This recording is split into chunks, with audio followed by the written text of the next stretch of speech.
سیدنا ابن عباس، نوٹ کیجئے گا نام، سیدنا ابن عباس رضی اللہ تعالیٰ عنہ، جو تفسیر کے حوالے سے صحابہ کرام میں امام ہیں، بڑے مفسر ہیں، وہ فرماتے کہ ہاں ان یہود کو سزا دی گئی، انہیں بندر بنا دیا گیا، مگر 3 دن کے بعد پھر ان کو ہلاک کر ڈالا گیا، پھر 3 دن کے بعد ان کو ہلاک کر دیا گیا۔ اور یہ ہماری عبرت کے لیے اللہ تعالیٰ نے بیان فرما دیا کہ اس طرح بھی اللہ اس دنیا میں لوگوں کو سزا دے سکتا ہے، لیکن 3 دن کے بعد یہ ہلاک کر دیے گئے۔ یہ قول سیدنا عبداللہ بن عباس رضی اللہ تعالیٰ عنہ کا۔ آگے ذکر ہم نے کیا ہے، یہ کہنا غلط ہے کہ موجودہ بندر ان کی نسل سے ہیں۔ اس حوالے سے کچھ غلط فہمیاں ہیں اور کچھ سنی سنائی باتیں بھی ہوتی جو مشہور ہوتی ہیں۔ دیکھتے ہیں اگر کچھ سوالات ہمارے ساتھیوں کے ذہن میں ہوں گے تو مزید کچھ وضاحت آپ کی خدمت میں پیش کریں گے۔ الحمدللہ آیت نمبر 65 کا مطالعہ مکمل ہوا، بات کو آگے بڑھاتے ہیں اور چلتے ہیں آیت نمبر 66 کے مطالعے کی طرف۔ ارشاد ہوا فَجَعَلْنَاهَا نَكَالًا لِمَا بَيْنَ يَدَيْهَا وَمَا خَلْفَهَا وَمَوْعِظَةً لِلْمُتَّقِينَ۔ ترجمہ سماعت فرمائیے گا۔ ارشاد ہوا پس ہم نے بنا دیا اس سزا کو عبرت ان کے لیے جو اس وقت موجود تھے اور جو بعد میں آنے والے تھے، اور اسے نصیحت بنا دیا پرہیزگاروں کے لیے۔ اب یہ سزا جو اللہ نے بیان کی، اس بیان کی حکمت بتائی جا رہی، کیوں اس کا ذکر قرآن میں درج کر دیا گیا، اس کی حکمت بیان کی جا رہی ہے۔ پہلی بات، اللہ نے ان کی سزا کو عبرت کی نشانی بنا دیا تاکہ ہر دور کے لوگ اس واقعے کو پڑھ کر عبرت حاصل کریں اور اللہ کی معاصیت اور اللہ کی نافرمانی سے بچنے کی کوشش کریں۔ دوسری بات یہ درج کی ہم نے کہ یہ واقعات ہماری عبرت اور سبق آموزی کے لیے ہیں، ہماری عبرت کے لیے اور سبق آموزی کے لیے۔ ناظرین کرام، ہمیں بھی سمجھایا جا رہا ہے شریعت کو مذاق نہ بنانا، سود کو کچھ اور ناموں سے حلال نہ کر لینا معاذ اللہ، شراب کو حلال نہ کر لینا معاذ اللہ، استغفر اللہ، اور زکوٰۃ کی ادائیگی میں کوئی وے آؤٹس اور ہیلے اختیار نہ کر لینا وغیرہ وغیرہ۔ ہاں، اپنے غلط کاموں کی جسٹیفیکیشن دینا شروع نہ کر دینا معاذ اللہ۔ اللہ اس وقت بھی قادر تھا اور ہیلے کرنے والوں کو کیا بنا دیا تھا؟ اللہ نے بندر بنا دیا۔ اللہ آج بھی قادر ہے، اللہ یہ سزا دینے پر قادر ہے۔ ہمیں عبرت دلائی جا رہی ہے، یہ ہماری سبق آموزی کے لیے ہے۔ قرآن صرف قصوں کی کتاب نہیں، قرآن ہدایت کی کتاب ہے، اور یہ ہماری ہدایت کے لیے واقعات اللہ تعالیٰ نے بیان فرمائے، قصے کہانی کے طور پر نہیں بیان فرمائے، عبرت کے لیے بیان فرمائے۔ اللہ ہمیں ہمارے اعمال کی درستگی کی توفیق عطا فرمائے۔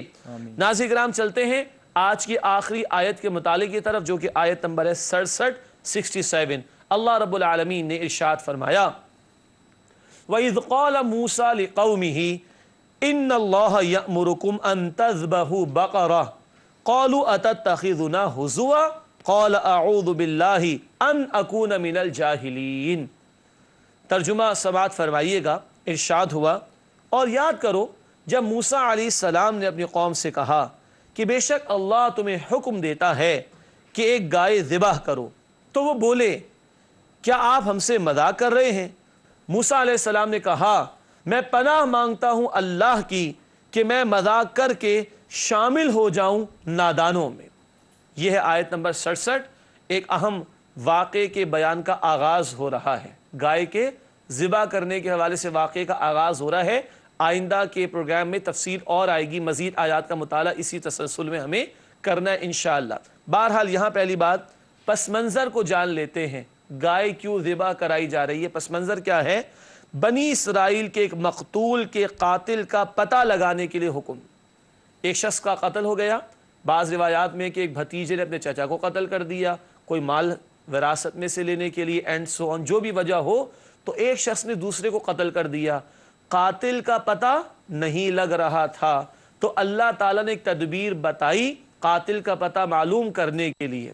ابھی مختصر بتائے دیتا ہوں، تفصیل اگلے پروگرام میں آئے گی۔ ہونا کیا تھا؟ یہ گائے ذبح ہونی تھی اور اس کا ایک ٹکڑا مقتول کو مارا جانا تھا، اور وہ مقتول زندہ ہوگا اور زندہ ہو کر اپنے قاتل کا نام بتائے گا، پھر اس کو موت آ جائے گی۔ اس میں بڑی حکمتیں ہیں۔ یہ تو ہوا پس منظر، قاتل کا پتہ چلانے کے لیے تدبیر اللہ نے بتا دی موسیٰ علیہ السلام کے ذریعے۔ حکمت کیا تھی؟ آئیے حکمت کو جاننے کی کوشش کریں۔ پہلی بات، بذریعہ وحی بتایا جاتا تو لوگ انکار کرتے، اگر صرف موسیٰ علیہ السلام بتاتے اور یہ مشاہدہ نہ ہوتا تو لوگ شاید انکار کر دیتے تو حکمت تھی کہ اس طرح یہ معاملہ پورا کیا جائے، نمبر 1۔ نمبر 2، مردہ کے زندہ ہو کر بتانے میں شک کی گنجائش نہ رہتی، مردہ کے زندہ ہو کر بتانے میں شک کی کوئی گنجائش نہ رہتی۔ سمجھ آ رہی ہے بات؟ صحیح۔ تیسری بات، گائے کے تقدس کو دل سے نکلوانا مقصود تھا۔ یہ گائے کا تقدس کیوں پیدا ہوا یہ بھی جانیں گے۔ مصر کے لوگوں میں کوئی گائے کا تقدس موجود تھا اور بنی اسرائیل ان کے غلام رہے تھے، غلامانہ ذہنیت اپنے آقاؤں کی ہر بات کو تسلیم کر ہی لیتی ہے، تو گائے کا تقدس ان میں بھی آ گیا۔ کچھ اور یاد آیا؟ بچڑے کی پوجا پاٹ میں کی تھی، سامری جادوگر یاد آیا؟ یہ تسلسل میں واقعات چل رہے ہیں ابھی، ٹھیک ہے، اور تفصیلات آتی رہیں گی۔ تو 3 حکمتیں ہم نے آپ کے سامنے رکھی۔ نمبر 1، اگر بدریہ وہی بتایا جاتا تو رد کر دیتے لوگ، نہیں ماننا، اور مردہ کے زندہ ہو کر بتانے میں اب کوئی شک کی گنجائش نہیں۔ اور نمبر 3، گائے کا ایک تقدس بھی تو تھا تو وہ ذبح کروا کے بتایا جا رہا ہے، اس نے کچھ نہیں رکھا۔ بات واضح ہو رہی؟ یہ 3 باتیں ہیں ناظرین کرام جو اس واقعے میں حکمت کے طور پر آتی ہیں۔ اسی وقت اللہ نے دل میں ایک بات ڈالی، ایک اور بات بھی تو ہے، ایسے اللہ مردوں کو زندگی عطا فرمائے گا قیامت کے دن۔ قیامت کی دیکھو تمہارے سامنے مردہ تھا، زندہ ہوا، جو آج اللہ اس کو زندہ کرنے پر قادر ہے وہ کل تمہیں بھی مرنے کے بعد دوبارہ زندگی دینے پر قادر ہے۔ تو بعث بعد الموت کی بھی ایک دلیل ہمارے سامنے آتی ہے اس واقعے کے تناظر میں۔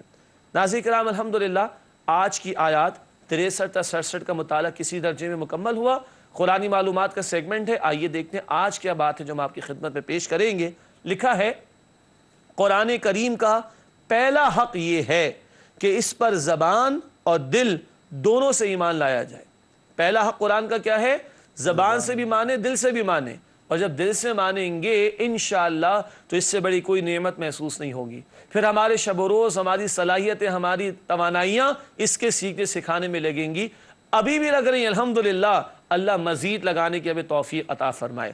تو آج ہم نے پہلا حق سمجھا، کل 5 حقوق سمجھیں گے، کتنے انشاءاللہ؟ 5، مگر باقی بعد میں بتائیں گے۔ آج ہم نے پہلا حق سمجھا جو ہر مسلمان پر عائد ہوتا ہے قرآن کے حوالے سے، زبان سے بھی اقرار کرے اللہ کا کلام ہے اور دل سے بھی تصدیق کرے یہ ہدایت کا کلام اللہ نے عطا فرمایا، اس سے بڑھ کر پھر انشاءاللہ کوئی نعمت محسوس نہیں ہوگی۔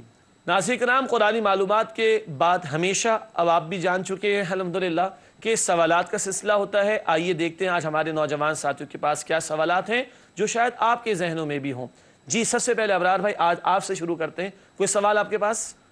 جی ابتداً بالکل آج کے جو سیشن کا ہم نے آغاز کیا تھا تو اس میں ذکر آیا تھا عہد کا، اور اس عہد کے حوالے سے بات آئی تھی کہ اللہ سبحانہ و تعالیٰ نے پہاڑ کو بلند کیا ان پر، اور پھر انہوں نے جو ہے وہ اس عہد کی یعنی ایک طرح سے توثیق کی تھی۔ ٹھیک ہے، تو یہاں تو پھر بظاہر یہ لگا کہ جبراً انہیں منوایا گیا، ٹھیک ہے، حالانکہ ہم نے سنا بھی ہے کہ بھئی دین کے اندر کوئی جبر نہیں ہے دین تسلیم کروانے میں۔ ماشاءاللہ بڑا قیمتی سوال ہے، اور 2 باتیں اس میں جمع ہو گئیں۔ ایک، بنی اسرائیل سے جب عہد لیا گیا تو پہاڑ ان پر معلق کیا گیا تاکہ خوف پیدا ہو، تو لگتا ہے کہ کوئی جبراً ان سے قبول کروایا گیا۔ جبکہ دوسری بات یہ آئی، قرآن حکیم میں ہم پڑھتے ہیں، مشہور آیت ہے، بہت سے لوگ کوٹ کرتے ہیں، سورہ البقرہ آیت 256، آیت الکرسی کی بعد والی آیت ہے۔ آیت الکرسی 255 ہے، اور جو آیت میں عرض کر رہا ہوں پیش کر رہا ہوں وہ البقرہ 256، لا اکراہ فی الدین، دین میں کوئی جبر نہیں۔ بات ٹھیک ہے، دین قبول کرانے میں جبر نہیں، ہاں دین پر عمل کرانے میں سختی ہوگی۔ بچہ 7 سال کا ہو تو نماز کی تلقین کی جائے گی، 10 سال کا ہو جائے نہ پڑھے تو پھر کیا کریں گے؟ پتہ ہے نا جی، آپ لوگوں کی تو نہیں بھی پٹائی، ٹھیک ہے، 7 سال کا ہو جائے تو نماز کی تلقین، 10 سال کا ہو جائے نہ پڑھے تو سختی کی جائے گی۔ نماز پڑھوانے میں سختی کی جائے گی، مسلمان بنانے میں جبر نہیں کیا جائے گا۔ بنی اسرائیل کون تھے؟ اللہ کو مانتے تھے نا، موسیٰ علیہ السلام کو مانتے تھے، ایمان تو تھا۔ اب جو سختی کروائی جا رہی ہے یا خوف پیدا کیا جا رہا ہے وہ شریعت پر عمل کرنے کے حوالے سے۔ ناظرین یاد رکھیے گا، گن پوائنٹ پہ کسی سے اسلام قبول نہیں کرایا جائے گا۔ اللہ نے چوائس دیا، چاہو تو اسلام لاؤ چاہو کفر کرو، آخرت میں اللہ دیکھ لے گا، پوچھ لے گا۔ لیکن جس نے قبول کر لیا پھر عمل کرایا جائے گا۔ دیکھیے ایک اور سادہ مثال، جس بچے کو ہم نے اسکول میں داخلہ نہ دلایا ہو، کوئی پوچھتا ہے کہ تم صبح 8 بجے کیوں اٹھے، 7 بجے کیوں نہیں اٹھے؟ کوئی پوچھتا ہے؟ نہیں۔ لمبے لمبے بال رکھے کوئی پوچھتا ہے؟ کوئی نہیں پوچھتا۔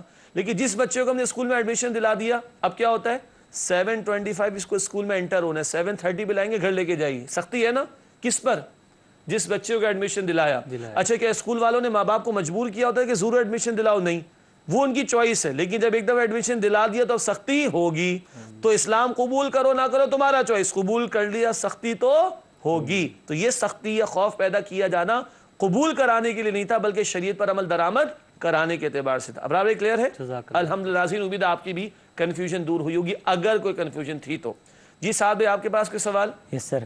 سر میرا سوال یہ ہے کہ بنی اسرائیل پر جو عذاب آیا تھا اور ان کو بندر بنا دیا گیا تھا، تو آج کے دور میں جو بندر موجود ہیں وہ انہی بندروں کی نسل میں سے ہیں. اور اس کے علاوہ مسلمانوں پہ آج یہ الزام لگایا جاتا ہے کہ آج مسلمان یہودیوں کو بندر کہتے ہیں. تو اس کی وضاحت کر دیں. یقیناً جو سوال کا پہلا حصہ ہے وہ آپ کا سوال نہیں، وہ مشہور بات ہے. وہ مشہور بات جس کی طرح میں نے بھی اشارہ کیا کہ آج جو بندر موجود ہے کیا وہ انہی یہودیوں کی نسل سے؟ ایسا نہیں ہے. میں نے کس کا قول پیش کیا تھا؟ عبداللہ ابن عباس. ماشاءاللہ. کس کا قول تھا؟ عبداللہ ابن عباس رضی اللہ تعالیٰ. ماشاءاللہ. سیدنا عبداللہ بن عباس رضی اللہ تعالیٰ عنہ نے فرمایا کہ ان پر عذاب تو آیا، یہ بندر بنا دیے گا اور 3 دن کے بعد ان کو ہلاک کر دیا گیا سب کو. تو پھر نسل کا سوال ہی پیدا نہیں ہوتا. ایک دوسری بات یہ ہے جو آپ کی طرف سے بات آئی، یہ بھی ساتھ کا سوال نہیں، یہ بڑا مشہور مسئلہ ہے کہ آج مسلمانوں پر الزام ہے کہ یہ جیوز کو، یہودیوں کو یہ کہتے ہیں منکیز بندر. استغفر اللہ. یہ کہنا ہے کہ مسلمان جیوز کو بندر کہتے ہیں، قطعاً نہیں. قرآن کہتے ہیں، ہاں قرآن کہتا ہے کن کو؟ جن پر سزا کا نفاذ ہوا ان کو بندر بنا دیا گیا، پھر ان کو موت دے دی گئی سیدنا عبداللہ بن عباس کے قول کے مطابق. تو آج یہ کوئی کہے کہ مسلمان جیوز کو بندر کہتے ہیں، یہ جملہ غلط ہے. جن کو سزا دی گئی ان کو بنایا گیا بندر اور ان کو پھر ہلاک کر دیا گیا تھا. آپ کے پاس بھی کوئی سوال ہے؟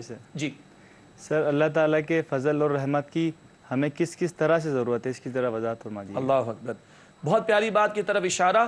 گفتگو کے درمیان بھی بات آئی، اگر اللہ کا فضل اور رحمت نہ ہوتی تو تم لوگ کیا ہو جاتے؟ خسارے کا شکار ہو جاتے. تو اللہ فضل فرماتا ہے، رحمت فرماتا ہے، ہر بات پر پکڑتا نہیں، مہلت دیتا ہے پلٹنے کی، رجوع ہونے کی، توبہ کرنے کی. زبیر بھائی کا سوال یہ آیا کس قدر ہمیں اللہ کے فضل کی ضرورت ہے. ایک حدیث سماعت فرمائیے گا توجہ سے. مسلم شریف کی روایت، نبی اکرم صلی اللہ علیہ وسلم کی محفل ہے اور آپ علیہ الصلوۃ والسلام فرما رہے ہیں تم میں سے کوئی شخص اپنے عمل کی بنیاد پر جنت میں داخل نہیں ہوگا. عرض کی گئی آپ بھی؟ اللہ اکبر. اللہ کے حبیب علیہ الصلوۃ والسلام کی عاجزی بھری بات دیکھیے. فرمایا ہاں میں بھی داخل نہ ہوں گا جب تک کہ اللہ کی رحمت شامل حال نہ ہو جائے. جب رسول اللہ صلی اللہ علیہ وسلم کو اللہ کی رحمت کی ضرورت ہے تو آپ اور میں اندازہ کر لیں کس قدر ہم بھکاری ہیں، کس قدر ہم فقیر ہیں، کس قدر ہم محتاج ہیں اللہ تعالیٰ کی رحمت کے. وہ جو ہم پڑھتے ہیں واعف عنا واغفر لنا وارحمنا، اللہ ہمیں معاف بھی فرما، ہمیں بخش بھی دے اور ہم پر رحمتیں نازل فرما. ناظرین کرام، امید ہے کہ کچھ تشفی اور تسلی آپ کی بھی ہوئی ہوگی ان سوالات کے تناظر میں. اللہ تعالیٰ ہمیں دین کا صحیح فہم عطا فرمائے. چلتے ہیں کچھ آخری سیگمنٹس کی طرف. سب سے پہلے حاصل مطالعہ.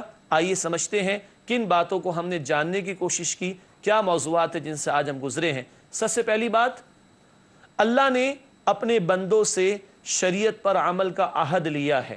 آج جو گفتگو تھی وہ بنی اسرائیل سے عہد لینے کے بارے میں تھی. سورۃ الاعراف 172 پڑھیں گے انشاءاللہ. سورۃ الاعراف 172 سارے انسانوں سے اللہ نے اپنے رب ہونے کا اقرار کرایا تھا، وہاں تفصیل بیان کریں گے. دوسری بات، حاصل مطالعہ کے ذیل میں عہد شکنی کی وجہ سے اللہ کی پکڑ کا سامنا ہوتا ہے. دنیا میں اگر عہد ٹوٹتے ہیں تو پھر اللہ کی پکڑ بھی آتی ہے، جیسے کہ بنی اسرائیل کے لوگوں کے ساتھ ہوا. تیسری اور آخری بات حاصل مطالعہ کے ذیل میں، احکام شریعت میں ہیلے اختیار کرنے پر دنیا اور آخرت میں عذاب آتا ہے. انہوں نے ہیلے بنائے، وے آؤٹس نکالے، بندر بنا دیے گئے. دنیا کی سزا اور سب سے بڑی سزا کہاں ہے؟ آخرت میں. اللہ تعالی ہمیں دنیا اور آخرت کے عذاب اور سزاؤں سے محفوظ رکھے. ناظرین کرام، حاصل مطالعہ کے بعد چلتے ہیں جائزہ لینے کی طرف، اپنا بھی اور ہم سب کا. ٹھیک ہے، آئیے دیکھتے ہیں. سب سے پہلی بات جائزے کے اعتبار سے، نمبر 1، کیا ہم اللہ سے کیے گئے عہد کی پاسداری کرتے ہیں؟ ہم نے بھی ایک عہد کیا ہوا ہے، ابھی ذکر آیا تھا نا اعراف 172، اور روزانہ نماز میں دہراتے ایاک نعبد، اللہ ہم تیری ہی عبادت کرتے ہیں. تو مصلی سے اٹھنے کے بعد باہر آ کر کس کی عبادت ہوتی؟ اللہ کے حکم کو بڑا مانتے ہیں، اپنی مرضی چلاتے ہیں. آپ اپنا چیک کیجئے، مجھے اپنا چیک کرنے دیجئے، ہم سب اپنا جائزہ لیں، اللہ میں توفیق دے. دوسرا سوال، کیا ہم شریعت کے احکامات پر عمل میں سستی تو نہیں کرتے؟ کمانے کا موقع ہو تو آگے بڑھ بڑھ کے کماتے، 102 بخار ہے تب بھی دکان جانا ہے، یس اور نو؟ اوور ٹائم ملتا ہو تو نیند قربان کر کے بھی پیسہ کمائیں گے. اور حی علی الصلاح کی پکار آتی ہے تو ہمارے قدم رک جاتے ہیں. کیوں آخر؟ ہاں ناول پڑھنا ہو، فلمیں دیکھنی ہو، معذرت کے ساتھ ٹائم ہی ٹائم ہے. اللہ کے کلام کے لیے جی میں آپ کی بات نہیں کر رہا ناظرین کرام، آپ تو اس پروگرام میں شریک ہیں، پورے معاشرے کی بات کر رہا ہوں. کتنی سستی اللہ کے کلام کو کھولنے میں. اللہ ہمیں سستی کے بجائے چستی کی توفیق عطا فرمائے اپنی شریعت کی پاسداری کے حوالے سے. تیسری اور آخری بات جائزے کے طور پر، کیا ہم من چاہی زندگی کی بجائے رب چاہی زندگی بسر کرتے ہیں؟ سمجھ آیا؟ من چاہی زندگی کی بجائے رب چاہی. کہتے ہیں جیسے چاہو جیو.